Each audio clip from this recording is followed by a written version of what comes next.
أعزائي المشاهدين، كما عودناكم في برنامجكم الأسبوعي برنامج إماراتي، يعني نستضيف لكم خيرة من دولة الإمارات العربية المتحدة. ولهذا الأسبوع نستضيف السيد رجال خان، المدير التنفيذي لشركة برايسز كونسلتنسي أند ترينينج في إمارات أبو ظبي. Good afternoon, Mr. رجال خان.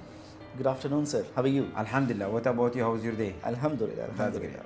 At the first, thank you for the amazing welcoming and warm also, and we would like to know more about you. Who's Laeeq Khan, from where he come, and when he come to United Arab Emirates the first time?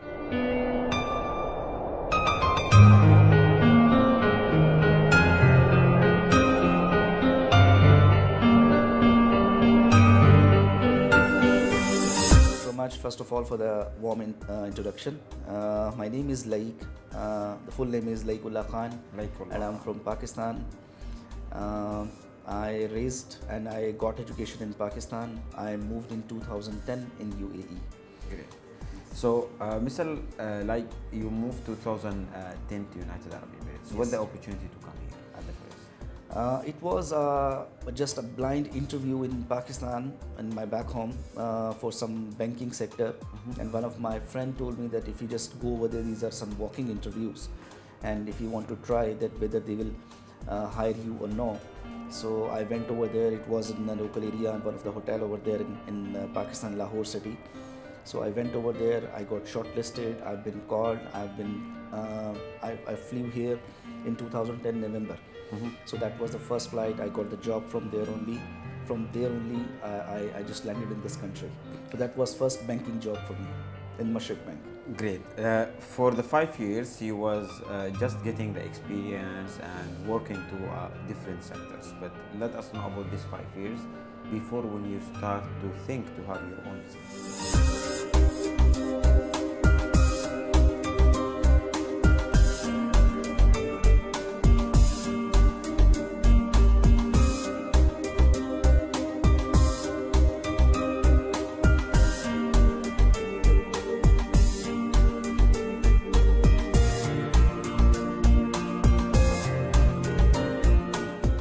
So, well, it was from 2010 till 2015. I never thought that I would be doing a business, because since I'm having a background of people who are employees always, because my mother was doctor, she was gynecologist, my father was doctor, he was psychiatrist.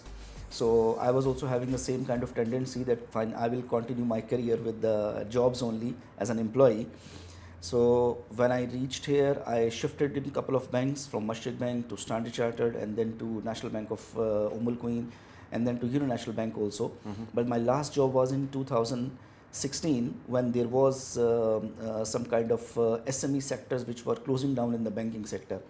And that was never ever my first thing or first idea that I will come into any business or anything. It was just by any accident.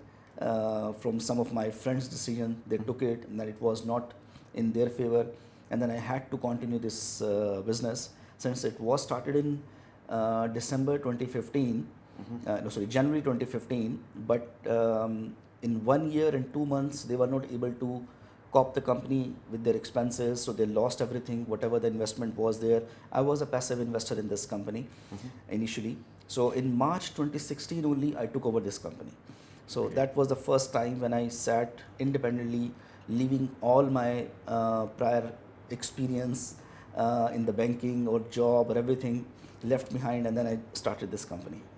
Let us to know how you move this company to be a success like today, and how you drive the team who work with you. See, the success, I always think that it's just not very easy. It comes with a lot of challenges, and it is definitely not a easy path for me. So first, as I mentioned, because I was not at all from a business background, none of my family member, they run a business, except one of my uncle and their kids. They had a business, but I was not having any kind of inspiration for the business. So it was by chance only I get into this one. But when I took this as a chance, that fine, I've been chosen for this opportunity, I took it as a challenge, and I started myself that no, I need to work on that, because there is no thing or there is no way that I cannot work in this field as well. Although it was entirely different field where I was working before, and in this particular line of business which I was into. So, but that was the hard decision for me to come into the business But I took it as a challenge, and I proved myself for this full journey from where I need to go, how I need to do. But for sure, no, everything was very easy for me because there was no mentor, there were no enough financial, there were no enough capital with me, there were no enough training for me also. I learned everything, every single aspect of the business From the scratch. From the scratch, yes. And Alhamdulillah, I've been able to manage somehow for that. Alhamdulillah. So let us to know today about Precise Consultancy and Training. What division you have and what services you are providing? Okay, Precise Consultancy, since 2016 when I joined this company, it was only a consulting firm who were into consultation or some kind of documentation, some kind of process development for ISO standards, right? We were a team of only one person other than me. So there was only a salesperson, and then I was the one who was actually getting the knowledge technically that how this work, how this things need to be done. So I was working on that, right? Then later on, I actually made myself equipped with multiple other services. So now, Alhamdulillah, we are having multiple services where we are working, starting from trainings, from consultation for various sectors which we are working with. Like some of the sectors which I say, these are ESG, sustainability, carbon emission, energy modeling, monitoring testing also, and then the larger scope of ours is now training as well, and then the consultation towards and advisory services towards business processes, business process re-engineering. So from these services, because these services are not now, I'm not stopping even myself for the services. I'm keep on learning on new and new services, what is actually happening in the market, what is not even in local market, even in international market also, what all trends, what all services are high in demand. I'm keep on getting myself equipped with those things. I'm keep on working with those good brains internationally, that where they can add value to this market. I am bringing those people here as well in order to have that kind of leverage where I can expand this business and I can get better opportunities. That's great. So today you have a strong team which we was coming and they will coming us.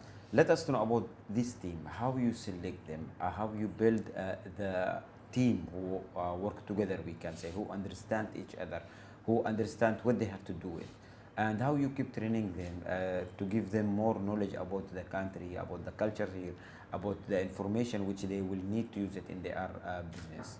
So, well, the team I'm having at the moment, it's a mix of multinational people. Like I'm having people from Philippines, I'm having people from India, I'm having people from Pakistan, I'm having people from Uganda also. Mashallah. I'm having people from United Arab Emirates as well.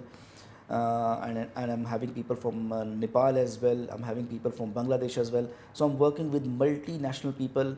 And the question which you asked, that how actually I'm keeping them aligned or to work together, that's first of all that I always see their competency, which particular skill set they are having. So that's my first priority, to look into those employees. So because everyone, they have their own specific skill set. And I don't choose people in terms of their qualification. I always choose them based on their skill set. And I guess that's the reason that most of the people are with me who are actually more than 8 years and 7 years with me. Wow. Means I have almost 95% retention in my team, where the people are, once they have joined, they don't want to leave me unless there are some reasons where they need to go back to their home countries or certain other things are there. So that's the only thing. But I'm keeping them. Yes, I need to train them, and because since I'm also from the same profession, from the training, I love training as well. I love to get the training. I love to give the training as well. So I always train them with the new trends, with the new equipment, with the new fields which we are having into, with the culture which we are having right now here within the office and outside the society as well. What type of impact they can actually put it on the people outside when they are from this particular organization. So since I am not among Fortune 500 companies or Big Four companies, but yet I try my level best to maintain those kind of standards where I can equip my team that whenever they will decide to leave from here, they will show something that yes, we have learned certain things. So If we talk also about the AI and artificial intelligence, it's very important to Yes. you also invest on it for your R&D Yes. on the company. How you invest on and how you are focusing to training also the employees on that way. Well, for that, I have actually done one thing that I have one of my team member I have dedicated towards searching the resources worldwide who are actually the best in their in this AI automation and research and development. So at the moment, since I do not have that kind of leverage with the huge funds into my company where I can have a full-fledged big R&D team, but I actually take benefit from those companies who are already established in their niche field. So for example, I have recently signed one MOU with one South African company, which is quite big entity over there, and they are into AI, they are into ESG reporting, they are into CSR, they are into carbon emission as well. They have their own software house. So for me, the value addition is that since they do not have any presence in UAE, I have given them the opportunity to come and work here and to serve the market with their expertise. And so by having those kind of agreements with these kind of companies, I'm actually monetizing myself, that even though if I don't have the R&D team with me, but still I'm having their team who can facilitate our clients. So I'm getting into the market with their solution, what they're already having, which they have already tested, and they already delivered to multiple economies, to the countries, and even in South Africa also. So likewise, I'm working in not only in African region, not only in European region, not only in Asian region, all over the world. I keep on in search of those kind of companies who are ready to come into this region and to explore the opportunities which they are having right now. So that's my strategy which I'm working on. And how you build the trust between you and them? What's make you, we can say, a difference between the other competitor also? Which they will provide same services, right? Yes, yes. So it's kind of as you said that for sure the trust is very, very important. So it's kind of the reputation which we have created right now. Till the time which we have the client portfolio with us, it's more than 7,000 clients we have served so far in the market with multiple different services, right? So those serving of those clients, and most of our customers are repeat customers. They are not actually, we don't need to make much effort to bring new customer into our system. So most of those customers are repeat customer, means they are coming every year to us for the same services or for the renewals or for other additional services. And that's the only success which I can say, which our company is having at the moment, that we have loyal customers, right? And based on those loyalty of those customers, I'm always very confident whenever I'm taking my company to any other company in any part of the world, that this is what our customers are, this is what their requirements are, or this is what their pain points are, and let's come together, let's join hands and serve them, because they need this kind of solution. So let's say if they are even I am having a MOU with similar kind of companies, because sometimes it's a matter of capacity as well. Like similar kind of company who is into same scope of work which we are into, they might not be able to handle certain clients, so they come to us, and same happens with us also. Sometimes we come up with those kind of requirements where our team is not fully capable, so I join hands with the other competitors. So I do not feel in a way that I am having those kind of competition in the market, where I always learn from them, because for me the learning is very, very important. So I learn from the competition, I learn from my employees, I learn from my clients, I learn from my suppliers as well. What difficulties you face it in this journey in the last, we can say, 10 years? See, the most challenging part in this region is again what I say, the people who are expatriate, because we never know or we cannot hold our most of the employees based, because they need to move. So for example, when anybody who is having this intention that they will come here, they will work 2 years, 3 years, when they will get certain knowledge, certain skill set, certain revenues or certain income, they will have it, and they will move to the better future or for some other lifestyle in other regions of the world. Completely right. So those kind of things which we cannot control. So that is the most challenging part, but Alhamdulillah, I can say, because I'm not having a bigger team where I will face this kind of challenge, that I'm keep on struggling with the people management. So I'm having a very small team comprising of 23 or 25 people, and I'm okay with them. Even if somebody want to leave for the better future, I always in their support, because I connect always with them emotionally. Right. So I hire them emotionally, I actually let them leave also emotionally as well. I'm sure, I know, I understand very well what you are meaning in your words, but also we would like to know how the vision of the company for the next 5 years. Will you have more teams? Will you have more loyalty of the team who work with you? Of course, you will have a very strong future plan. So let us know about that for the next 5 years also.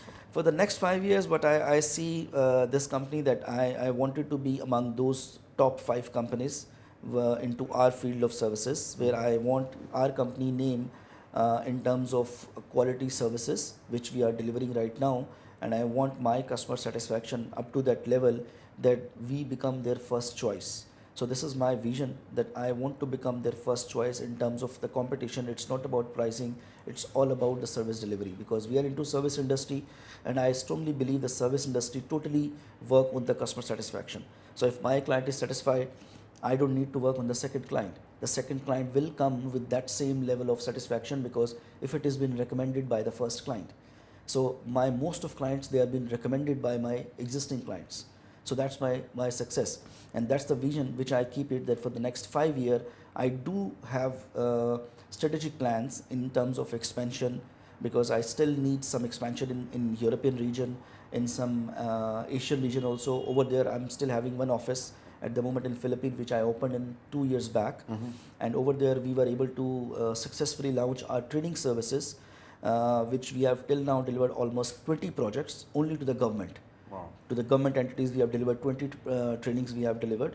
But since not all the scope of work which we are having right now here, we were not able to shift it over there because of lot of challenges, because over there the market dynamics are a little different. Completely. The country requirements are different.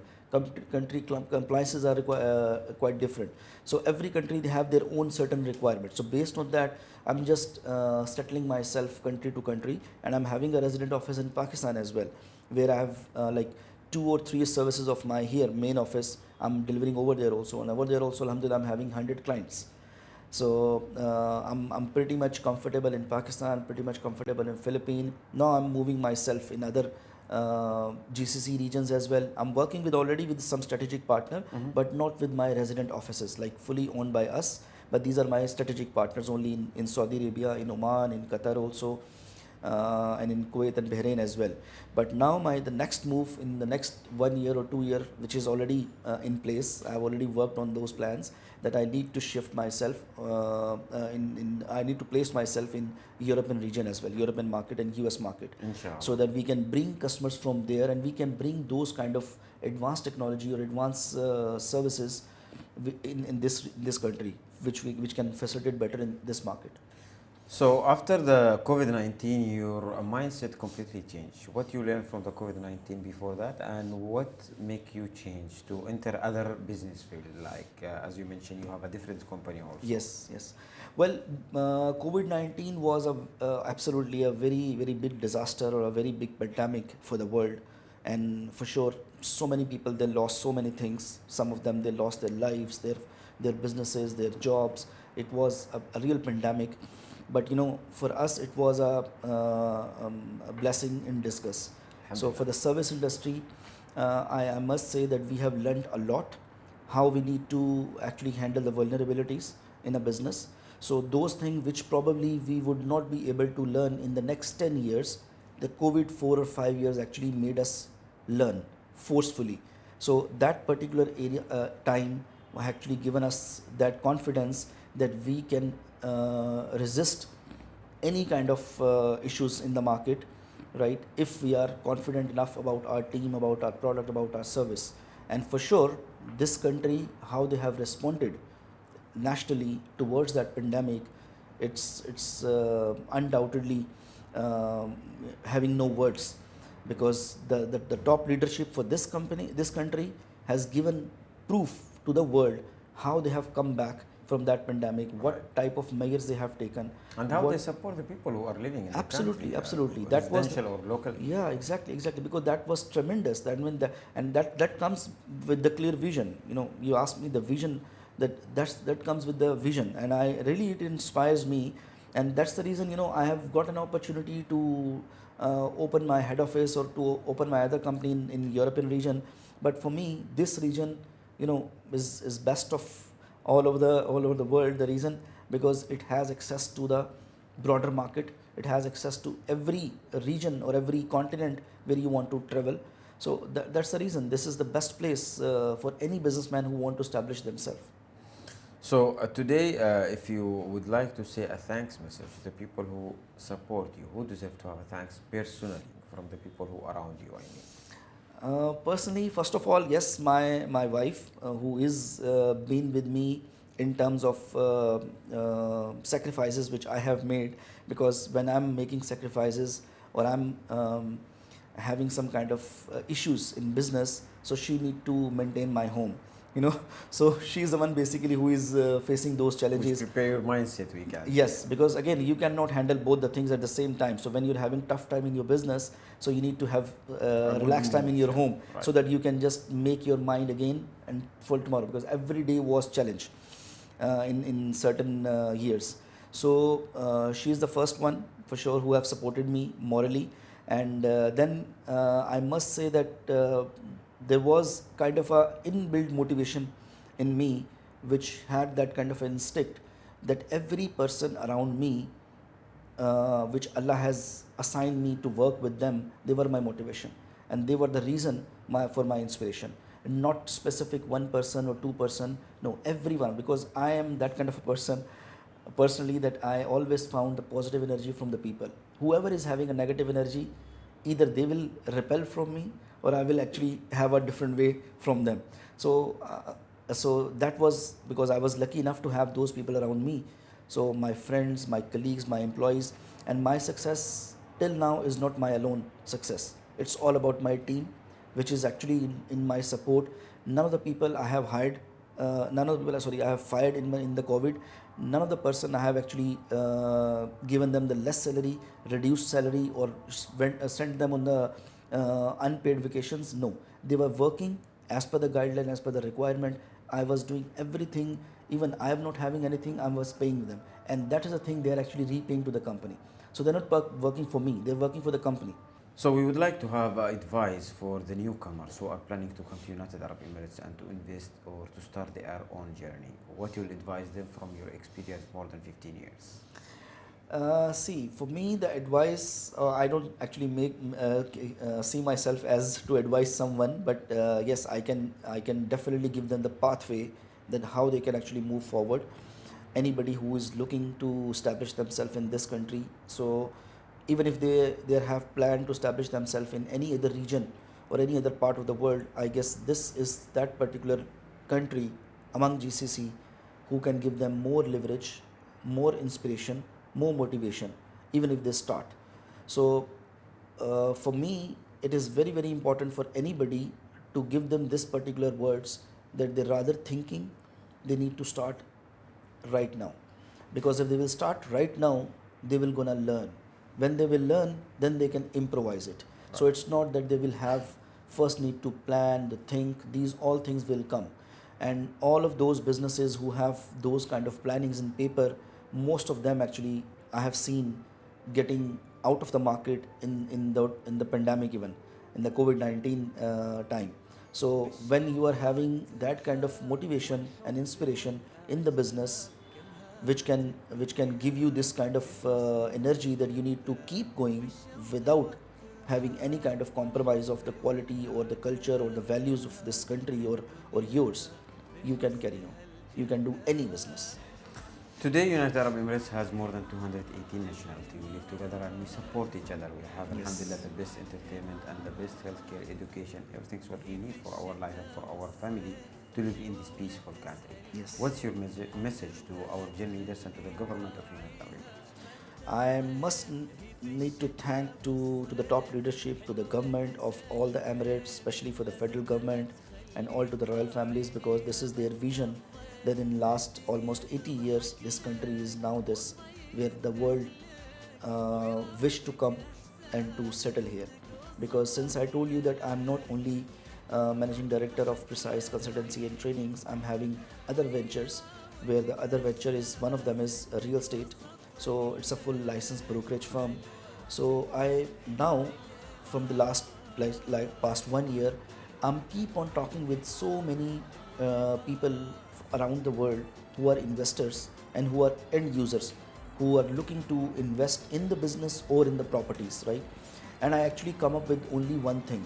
You know, most of those people, they want safety in their life, which this country has top notch. They want best healthcare, which this country can give them. They need best education services here, and which this country is already having. So this is what the benefit this the families of this country, the ruling families, they have equipped this country for all those nationalities who are in any part of the world. Alhamdulillah, Allah bless them, and thank you for your time to do the Emarati program. We Thank wish you for so much. all the best, and we wish for the company to grow more and to be one of the leaders, inshallah, in the markets. Inshallah. My pleasure to meet you today. Thank you so very much, and thank you for the team. Thank you.